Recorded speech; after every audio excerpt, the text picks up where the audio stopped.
Welcome to Stony Finance Lab channel. Hi, my name is Calvin Wong, and today I'm going to be talking about commercial real estate investing. So a little bit about me. I am currently a math major at Stony University in my third year of college, and I'm also in your Business 355 investment analysis class. So I am the co-founder of the Swift Living Group, and we're a private equity firm focused on acquiring, developing, and managing student housing in emerging colleges and located within underdeveloped towns. I first started doing something similar to this my sophomore year of college, where I built a startup that helped connect students to landlords in the Stony Brook area, and we were able to acquire about 77% of the market. But we realized the bigger issue was student housing management, right? A lot of landlords just weren't knowledgeable about dealing with student, renter problems. So eventually we pivoted to student housing management, and from there we were able to acquire 9 properties, and we achieved an 80% tenant retention rate. So about 80% of our tenants that we rented from actually wanted renewed their leases of us for this upcoming year. But we realized that we couldn't really scale this up as much as we wanted to, so eventually we kind of went over to the acquisition end, and that's how we landed all at Swift Living Group. So commercial real estate is a really kind of wide encompassing field that is used to describe really any property that is used exclusively for business purposes. So it's viewed as an investment.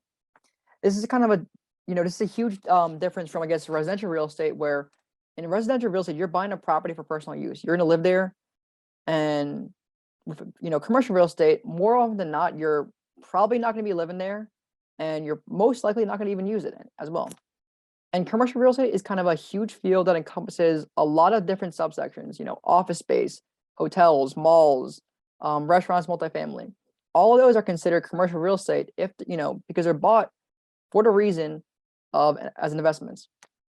And what we at Swift Living Group do, we mainly focus on multifamily properties and specifically student housing. And with each different subgroup, they kind of come with their own advantages and disadvantages. And today I'm really going to be talking to you guys about, I guess, a general overview of their advantages and disadvantages. But if any of these, subgroups interest you, then reach out to me, and I can, hopefully point you in the right direction of where to find more information. So the 4 main advantages of commercial real estate are taxes, favorable financing, cash flow, and a hedge against inflation. So, a main benefit of real estate is the tax advantages it offers. You can offset capital gains tax. You can depreciate your property, so you actually pay less taxes. You can, defer tax when you sell the property and roll it over into another property. So there are a lot of different, tricks and, tricks that you can use to kind of pay less taxes and kind of retain more of your earned income. Another advantage of commercial real estate is favorable financing. So with residential, a main factor they look at is your debt to income ratio, right? Because they want to be able to make sure any bank, any financial institution that you're going to, apply for a loan for, they want to make sure that you can pay off or pay back what money they loan to you. So residential, they're going to mainly be looking at income. And it's a little bit tricky, right? Because sometimes, people might be, starting off their jobs or in college still, and they might not have, a strong, reliable history of paying off debt and a strong income. But with commercial real estate, the main focus is on the asset itself. So while banks still do look at your income, your experience, and they might even require someone to kind of guarantee a loan, they are also going to be looking and mainly be looking at the property itself, kind of sometimes allowing you to get better financing rates than you would be if you were buying a residential property. Another advantage is cash flow. So with a lot of investments, real estate included, they appreciate in value. But the issue is that the only way you realize those gains is if you sell, that investment, right? If I buy 1,000 shares of Amazon and Amazon shoots up, 50% in the next 3 years, that's great and all, but I'm not going to really be able to spend that money, right? Unless I actually sell my shares in Amazon. But with commercial real estate, dependent on the submarket that you're in, more often than not, that they're going to actually give you money in the interim while you're holding the property. So not only is the property going to be appreciated in value, but it's also going to be paying you sometimes a significant amount in the interim. And another advantage is it's often viewed as a hedge against inflation, because the commercial real estate, you're renting to someone, whether it's a business, whether it's, a tenant, someone wants to live there, or even if, you're renting hotel rooms, or right. And with inflation, what you can often do is your rent that you're bringing in can often be increased, and as a result rise with inflation, allowing you to not only cash flow appreciate in value, but also hedge against inflation, so you're putting your money somewhere where it's not losing value each year. However, commercial real estate is a little bit tricky, and there are many disadvantages with it. The main one is that you often are going to need professional help. Unless you're willing to kind of commit and make it your full-time job, you're going to need someone to kind of help you in the process. Either a broker who's going to help you find a property to buy, an investment advisor who's going to tell you whether the property is good or not and help you analyze it for you, or a property manager or a property management company who's going to help you manage your property in interim. You're going to, in one way or form, you're going to need professional help, and it becomes a little bit harder to do as an investment, because you do need a team around you to kind of help and support you. Another disadvantage is it requires a significant investment. It often requires a significant amount of initial investment. If I go and buy a stock, I can find a stock for under $1,000, under even $100 often. And a lot of actually stockbrokers actually let you buy now fractional shares, like Robinhood lets you buy a fraction of a stock. But with commercial real estate, you're going to often have to put down a significant amount of down payment or raise a significant amount of money from investors. Another disadvantage is that it kind of requires a specialized type of knowledge in order to do something like this. So you're going to have to definitely, learn and educate yourself. And the time commitment required to do so is typically going to be a lot more than it is if you were to learn just about stocks or, cryptocurrencies or other investments like that. Another disadvantage is that, commercial real estate, and I guess real estate in general, often operates on long-term time horizons. You're talking about 5, 10, even 20 years in which you're going to be holding that property for a significant amount of time. So, you really have to be in it for the long run and kind of prepare yourself to hold something for the long term, especially because, real estate is not that, it's not a liquid market like stocks. If I want to sell my property tomorrow, it's going to take at least, 4 to 5 months, if not even, a full year in order for me to offload that. So there are a lot of kind of software tools and resources that you can use to find good commercial real estate opportunities, dependent on your profile, depend on the risks and returns that you want, or that you're willing to take on and that you want. So a main company that we use and a lot of people use is the CoStar Group. The CoStar Group offers really good analytics on trends in the commercial real estate market. Transaction prices, sale prices, revenue generated. They also list top brokers in each market, and also top players as well. So you can who's selling, who's buying. So they offer a lot of really good data that kind of helps you, sometimes point to, I guess, markets that you want to look at. And while there are a lot of sites out there such as Zillow and 10x that publicly list commercial risk opportunities, a lot of people, myself included, often recommend utilizing an agent who's familiar with the area and operates in that local market. The reason why is because when you're investing in a commercial risk opportunity, it's typically a significant amount of investment that's you're gonna have to hold for a long time. And so, Keller Williams, Sotheby's, Compass are all examples of real estate agencies that we've actually worked with to find kind of properties in the area. And one thing that we actually like to focus on is what's called off-market deals. So these are deals that are not publicly listed on Zillow, on 10x, on any public website. These are kind of typically pocket lists that agents have that are looking to kind of quietly sell, or I guess holding off to find the right buyer for.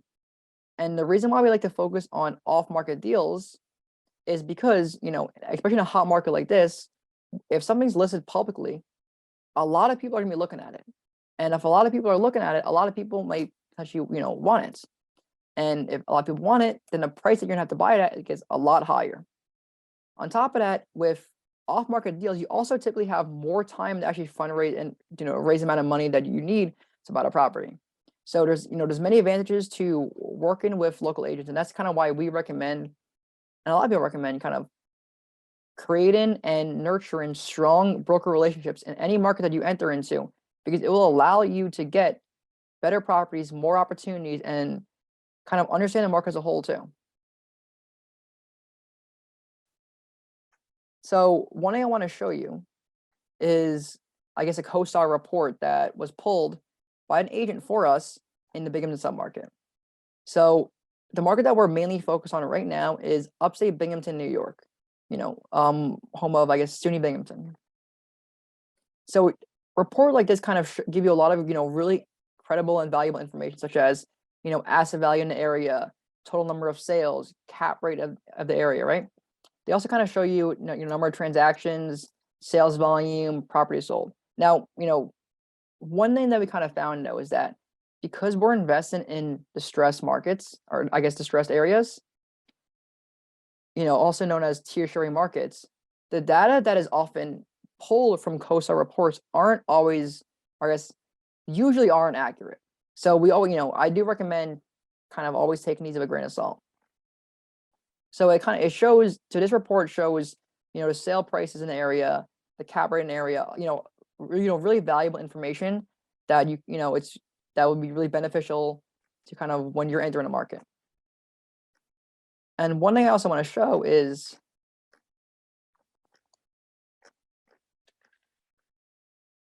it shows kind of top players in the area. So it shows you who owns the most amount of properties in the market, right? Who's trying to buy the most amount of properties in the market. And it also shows you top brokers in the area. And the reason why this, this especially is important is because, broker relations are very important. And if you can, develop a relationship with a top broker in a submarket, they're going to give you more deal flow. They're going to give you more information that will be, definitely helpful in the long run. And this is actually a report that we put together, an edited version of a report that we put together for our investors to kind of educate them a little bit about the Binghamton submarket. So, we start with kind of the opportunity we identified. We summarize kind of the main reasons why this market's increasing in value. And then, after kind of explaining the market from a high level view, actually all of this, which is pulled from CoStar, we then kind of go into the risk and rewards, or I guess risks and returns of the area. So because we're kind of betting on student housing, the main thing that we focus on is the college, growing, right?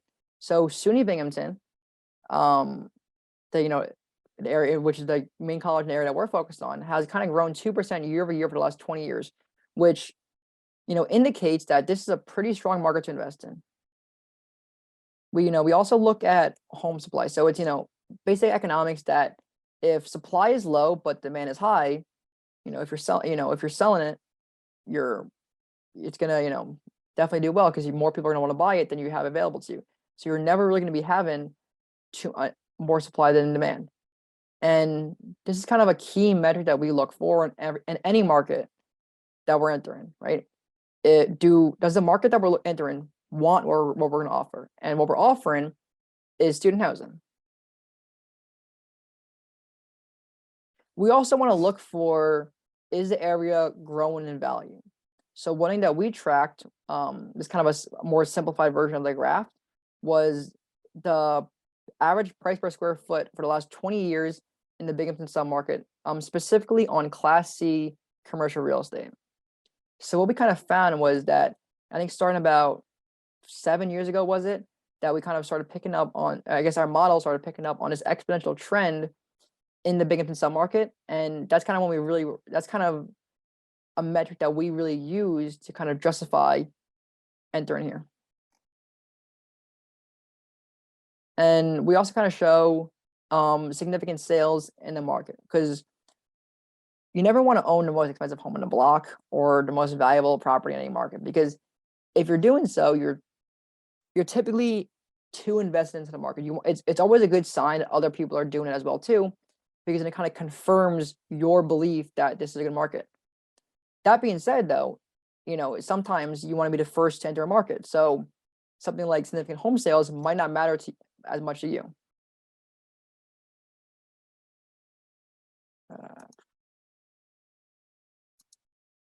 So, once you've kind of found a good opportunity that you want to buy into and identified a property that looks interesting to you, now you kind of want to evaluate it to make sure that this property will actually produce the returns that you want, along with the risk that you're able to tolerate. So there are, many ways to evaluate commercial real estate opportunities. There's a lot of software that lets you do it.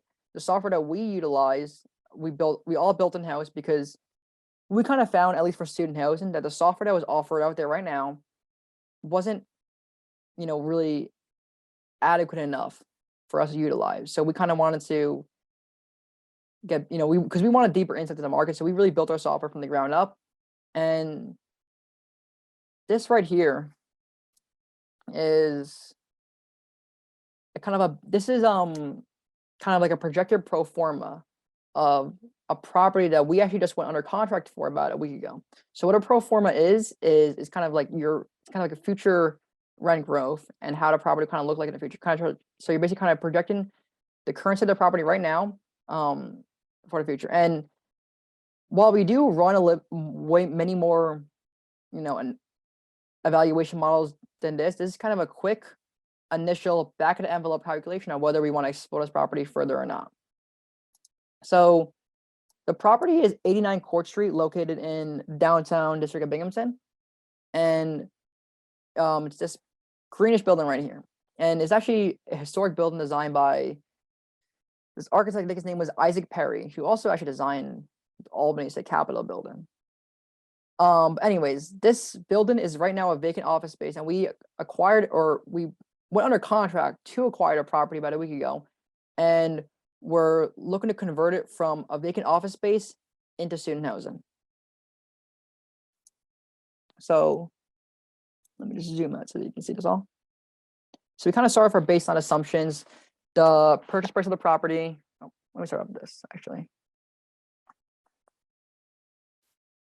So the purchase price of the property, the renovations needed, and the going-in cap rate, right, with the renovations. And so from there, we kind of build out, assumptions based on the information that we have on a property. So the number of beds that it has, the number of beds that are going to be developed, because we're developing this property. The rent that we believe we can get,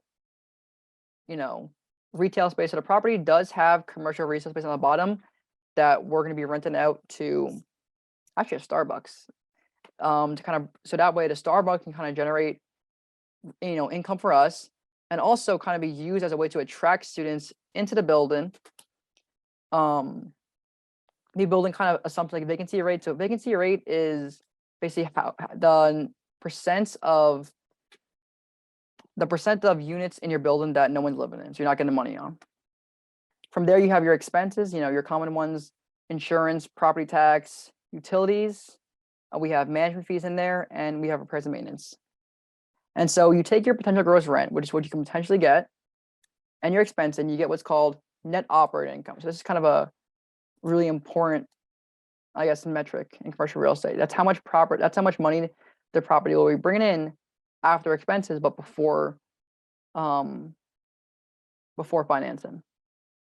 So we built this model assuming no financing. We went all in, all cash into the property, and it would produce a cash flow of about 70, all the way up to, growing up to the course of 5 years, $160,000 a year.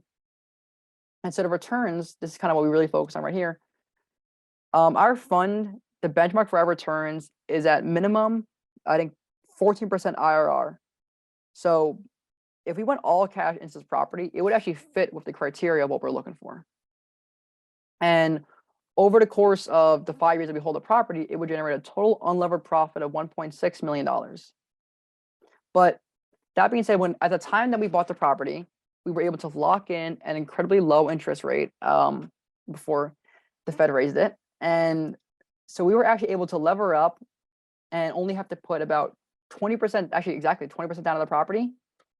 And how our interest rate we got actually was 4.5, not 5.5. I guess I changed it since then. But our interest rate was 5.5% or 4.5%.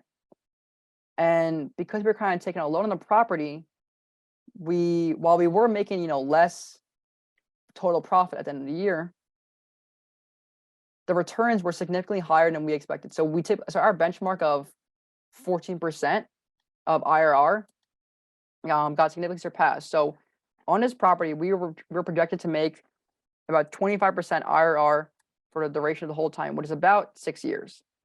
And one thing though that I want to mention when evaluating commercial real estate properties is always do it on a conservative end, because a lot can go wrong that you might not anticipate, and you always kind of want to assume the worst case, if anything. So things like rent per room, you aim for the lower bound of what you think you can get. Vacancy rate, aim for the higher end. In the average for the market was about 3% for student housing. We modeled it at 7%. The rent per room for luxury student housing that we were going to develop for this property, we did focus groups and we ran statistical analysis to kind of find that the average rent per room was actually in the $926 range, but we still modeled it $800. Repairs and maintenance, other management expenses, we also modeled the higher end, so kind of just to be on the safe side, because if the worst case scenario of this property is a 25% IR return, and that we're comfortable with that, then if the worst case doesn't happen, it's gonna be a lot better. And so one thing I also want to end off with talking about raising funds. So our private equity fund currently has $3.93 million under management, and we are looking at we have $3.93 million under management through a variety of syndication deals that we have done. Or I guess 3 syndication deals we've done. And at the end of the day, it was kind of, as a 20-year-old kid, my entire team is young college kids. It was we can't necessarily go to a bank or a hedge fund and have them back us, because the main thing that they want to look for is track record. So the investors that we tapped were investors and landlords that we actually worked with in our first company, Swift Living. And so once you kind of identified investors that you work with, now you kind of have to put in a legal form. But the process of actually kind of finding these investors, usually, depending on, I guess, how many people you know and how much experience you have in an area, can often be a very difficult process. But the two main structures that are used in commercial real estate are what's called a syndication structure and a fund structure. So a syndication structure basically is just you're pooling other people's money together and you're just buying a property.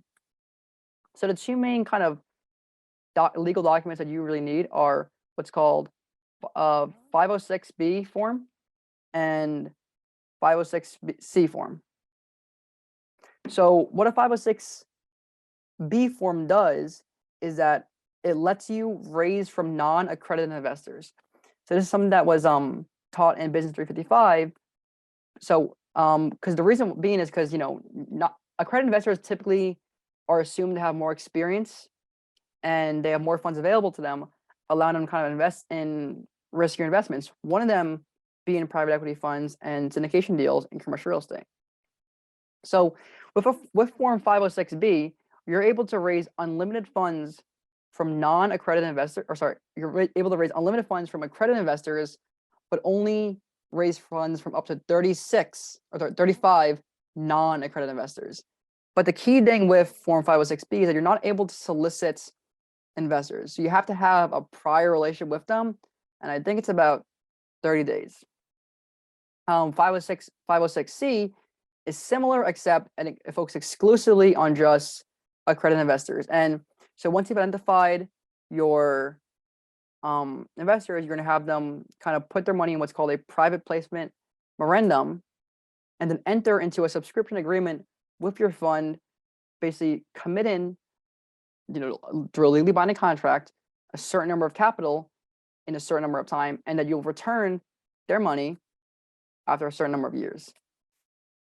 And so that's kind of what really we focus on. And another, I guess, way to raise funds is what's called through a traditional fund structure. So think of it as a hedge fund. So what happens is the contract that you really need is what's called a limited partner and a general manager kind of marriage. So limited partners are the people who throw money to give you the money, and general managers are what invest the money for you. So thank you so much for listening to my presentation. And if you have any questions or would like to know more about what we do, feel free to connect with me on LinkedIn or email me. Thank you for watching this video. Please feel free to like, comment, and subscribe to this YouTube channel.